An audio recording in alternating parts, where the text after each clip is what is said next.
سورہ نساء آیت نمبر 13 آپ حضرات کے پاس پیج نمبر ہے 156۔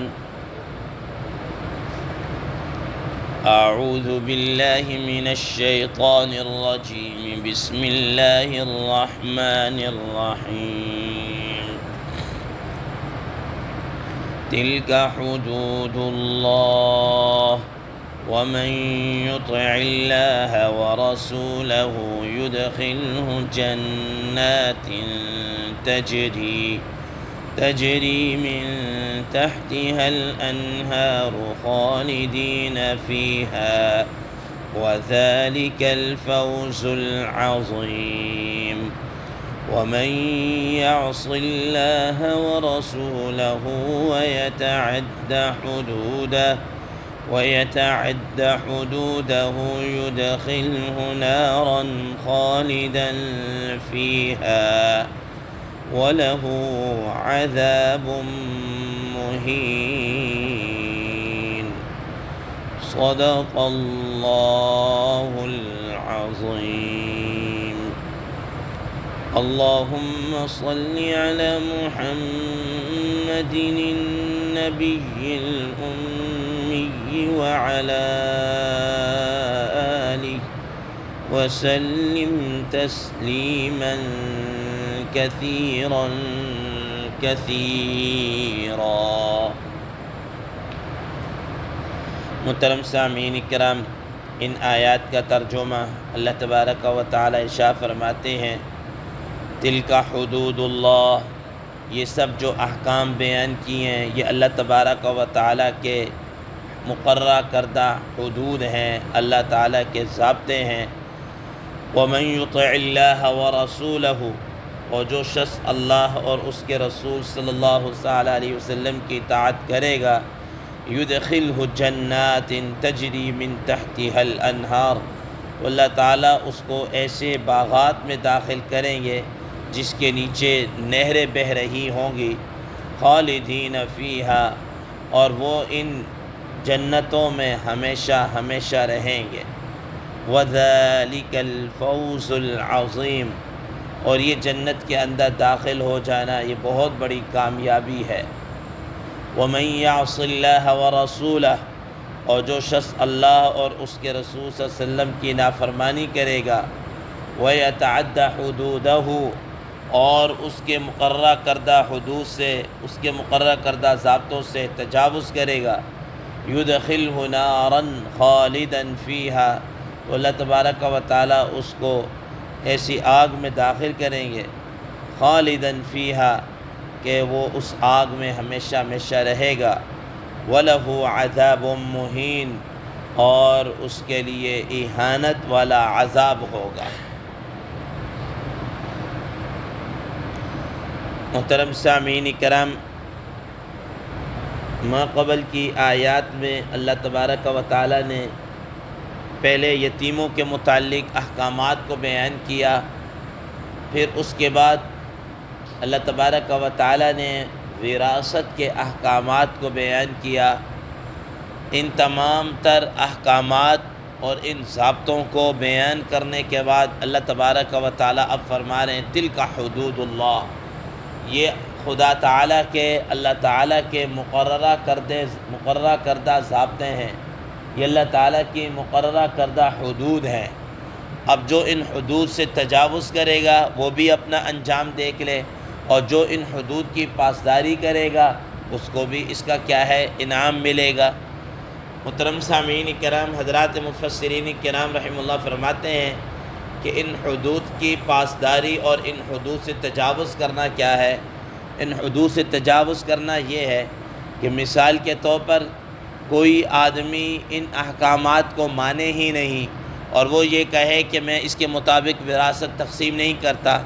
میری اپنی مرضی، جیسے میں مرضی وراثت تقسیم کروں، یا جس وارث کو مرضی دوں جس کو مرضی نہ دوں، ٹھیک ہے، تو یہ ایک اللہ تعالیٰ کی جو مقرر کردہ حدود ہے یہ اس سے تجاوز کر رہا ہے۔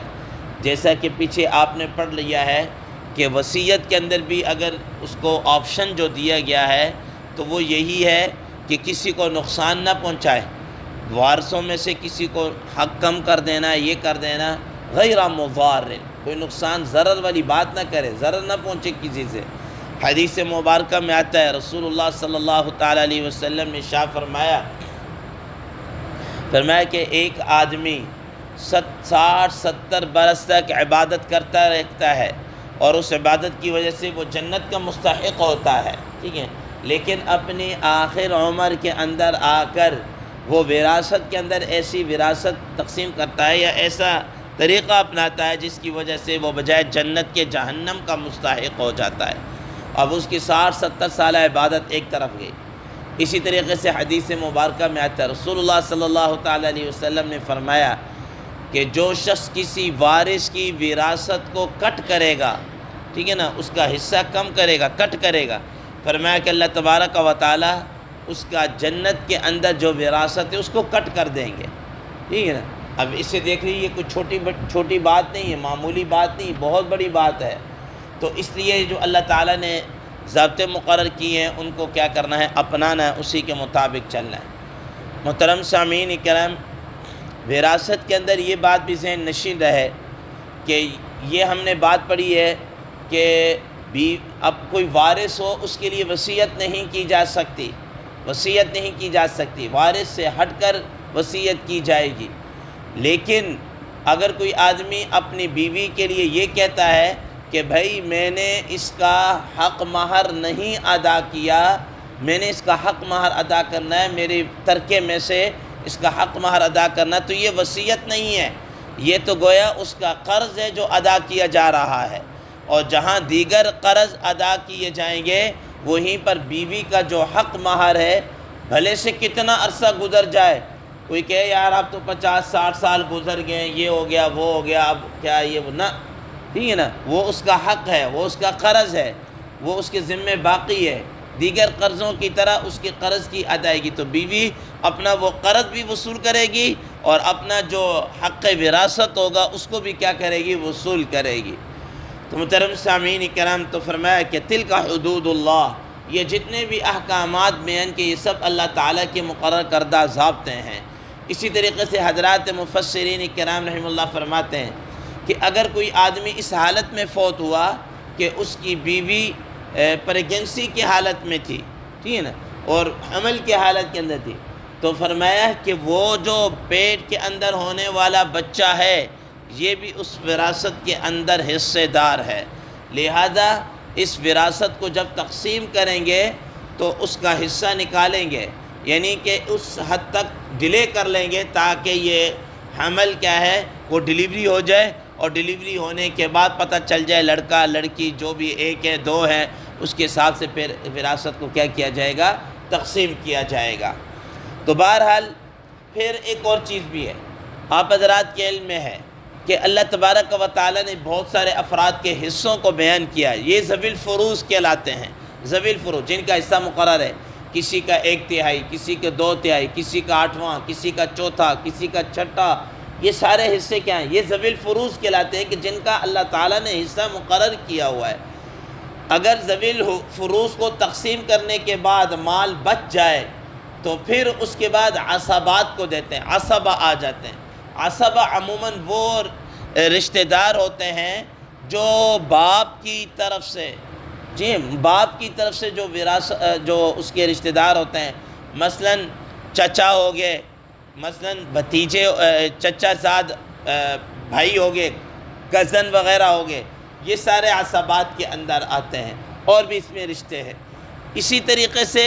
اگر پھر بھی مال بچ جائے یا عصبات کے اندر کوئی نہ ہو تو پھر ذوی الارحام آتے ہیں۔ ذوی الارحام کے اندر نواسے آ گئے، نواسیاں آ گئیں، اسی طریقے سے بھائی کی جو اولاد ہوتی ہے، بھتیجے وغیرہ ہو گئے، بھانجیاں وغیرہ ہو گئیں، اس قسم کے جو رشتے ہیں، پھپھیاں وغیرہ ہو گئیں، یہ رشتے ناطے جو ہے پھر وہ کیا کہتے ہیں، ذوی الارحام کے اندر آ جاتے ہیں۔ چونکہ اس کی بڑی ڈیٹیل ہے اس وجہ سے صرف مطلب ان کو کیا کہتے ہیں اختصار کے ساتھ بیان کیا گیا ہے۔ ماں بقیہ جو وہ انسان جب کوئی ایسا 19-20 ہو جائے تو وہ دارالافتاء کے اندر لکھ کر کہ یہ آدمی فوت ہوا ہے یا یہ میت ہے، اس کے یہ ورثاء ہیں، یہ ٹوٹل اس کا ترکہ ہے۔ یہ دیکھیں کیا تقسیم، چاہے وہ ترکہ پلاٹ وغیرہ کی شکل میں ہو، جس کو ہم کہتے ہیں جائیداد منقولہ ہو یا غیر منقولہ، جو بھی جائیداد ہو، جو بھی اس کی پراپرٹی ہو، ٹھیک ہے کہ نہیں، جو بھی اس کے ایسیڈ ہو، وہ سارے کے سارے بتا کر اس کے حساب سے کیا ہے مسئلہ پوچھ لیا جائے۔ فرمایا وَمَن يُطِعِ اللَّهَ وَرَسُولَهُ يُدْخِلْهُ جَنَّاتٍ، جو شخص اللہ اور اس کے رسول صلی اللہ علیہ وسلم کی اطاعت کرے گا، ان احکامات کو مانے گا اور دیگر جو احکامات اس پر عمل پیرا ہوگا، تو اللہ تبارک و تعالیٰ فرماتے يُدْخِلْهُ جَنَّاتٍ، اس کو ایسے جنت، ایسے باغات کے اندر داخل کریں گے جس کے نیچے کیا ہے نہریں بہہ رہی ہوں گی۔ ظاہر ہے کہ یہ اس کو اللہ تبارک و تعالیٰ کی طرف سے انعامات مل رہے ہیں، اور یہ جنت کے اندر رہنا یہ کوئی ایک ٹائم لیمٹ کے لیے نہیں ہوگا، فرمایا کہ خالدین فیہا، وہ اس کے اندر ہمیشہ ہمیشہ رہے گا۔ وذالک الفوز العظیم، اور یہ اصل کامیابی یہ ہے۔ قرآن مجید کے پچھلی صورت ہم پڑھ کے آئے ہیں، سورہ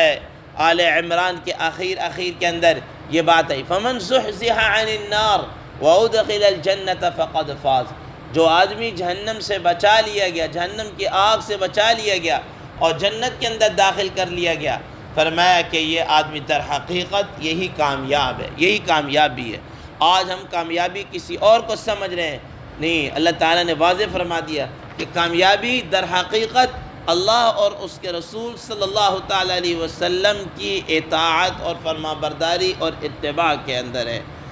فرمایا وَمَن يَعْصِ اللَّهَ وَرَسُولَهُ، اور جو شخص اللہ اور اس کے رسول صلی اللہ علیہ وسلم کی نافرمانی کرے گا، کسی بھی حکم کے اندر نافرمانی کرے گا، تو گویا وہ کیا کر رہا ہے، وَيَتَعَدَّ حُدُودَهُ، اور اللہ کے مقرر کردہ ضابطوں کی خلاف ورزی اور ان سے تجاوز کر رہا ہے، يُدْخِلْهُ نَارًا خَالِدًا فِيهَا، فرمایا کہ وہ آدمی کیا کر رہا ہے، وہ ایسا آدمی جہنم کے اندر داخل ہوگا۔ محترم سامعین کرام، دیکھیں ایک چیز ہوتی ہے عمل نہ کرنا، ایک آدمی مثال کے طور پر نماز ہے، فرض ہے، اس پر عمل نہیں کر رہا، نماز نہیں پڑھ رہا، زیادہ سے زیادہ وہ گناہ گار ہے، فاسق والے کام کر رہا ہے، گناہ گار ہے، ٹھیک ہے۔ اگر اللہ تعالیٰ سے وہ معافی مانگ لے اور نماز پڑھنا شروع کر دے، ختم ہو جائے۔ لیکن ایک آدمی اللہ تعالیٰ کے مقرر کردہ چیز کا انکار کر دے، کہتے ہیں نماز کیا چیز ہوتی ہے، قرآن کیا ہوتا ہے، ٹھیک ہے نا، اور اس طرح کی جو اسلامی اور شرعی جو چیزیں ہیں ان کا انکار کر دے، تو فرمایا کہ ایسا آدمی کیا ہے، وہ دائرہ اسلام سے ہی خارج ہو جاتا ہے، وہ گناہ گار نہیں ہے، وہ فاسق فاجر نہیں ہے، وہ کافر ہے، ٹھیک ہے نا۔ اب مثال کے طور پر یہی احکامات ہیں اللہ تعالیٰ کی طرف سے وراثت کے مقرر کردہ۔ ایک آدمی اپنی کسی بشری کمزوری کی وجہ سے نہیں کر رہا ہے، یار لیکن میں جو ہے نا میری ہے، کوئی اپنی بشری کمزوری اس کو مان رہا ہے، تو زیادہ گناہ کا کام کر رہا ہے، گناہ کا کام کر رہا ہے، جو اس کی سزا عند اللہ ہوگی وہ اس کو ملے گی۔ لیکن ایک آدمی کہتا میں ایسے کوئی احکامات کو نہیں مانتا، یہ دقیانوسی ہے، العیاذ باللہ، یہ فلانی ہے، یہ فلان، قرآن مجید کے کسی حکم کے اوپر وہ کیا کرتا ہے، اعتراض کرتا ہے، یہ کرتا ہے، یاد رکھیے گا یہ پھر بڑی خطرناک بات ہے، یہ دائرہ ایمان سے نکلنے والی بات ہے۔ تو ایسے لوگوں کے متعلق فرمایا جا رہا ہے کہ جو اس قسم کے لوگ ہوں گے اور اللہ اور اس کے رسول صلی اللہ علیہ وسلم کی نافرمانی کریں گے اور اللہ تعالیٰ کے مقرر کردہ ضابطوں کی خلاف ورزی اور اس کے حدود کا تجاوز کریں گے، يُدْخِلُ نَارًا خَالِدًا فِيهَا، ایسوں کو جہنم کے اندر داخل کیا جائے گا اور وہ اس کے اندر ہمیشہ ہمیشہ کے اندر رہیں گے۔ محترم سامعین کرام، آدمی جتنا، حضرات مفسرین کرام رحمہ اللہ فرماتے ہیں کہ آدمی جتنا مرضی گناہ گار ہو، جتنا مرضی گناہ گار ہو، لیکن حالت اسلام کے اندر ہے، حالت ایمان کے اندر اس کا انتقال ہوا، تو فرمایا کہ دا اینڈ وہ جنت کے اندر جائے گا، بالآخر وہ اپنے گناہوں کی سزا بھگت کر وہ بالآخر جنت کے اندر جائے گا، وہ ہمیشہ ہمیشہ کے لیے جہنم میں نہیں رہے گا۔ جہنم کے اندر ہمیشہ ہمیشہ وہی رہیں گے جو کافر ہوں گے، مشرک ہوں گے اور اس طریقے کے لوگ۔ يُدْخِلُ نَارًا خَالِدًا فِيهَا وَلَهُ عَذَابٌ مُهِينٌ، اور اس جہنم کے اندر جو عذاب دیا جائے گا وہ جہنم کے اندر عذاب اہانت والا ہوگا۔ تو محترم سامعین کرام، اللہ تبارک و تعالیٰ سے دعا ہے اللہ تبارک و تعالیٰ ہمیں ان ذاتوں کو نہ صرف یہ ہے کہ ماننے کی بلکہ اس پر عمل کرنے کی توفیق عطا فرمائے۔ وآخر دعوانا ان الحمد للہ رب العالمین۔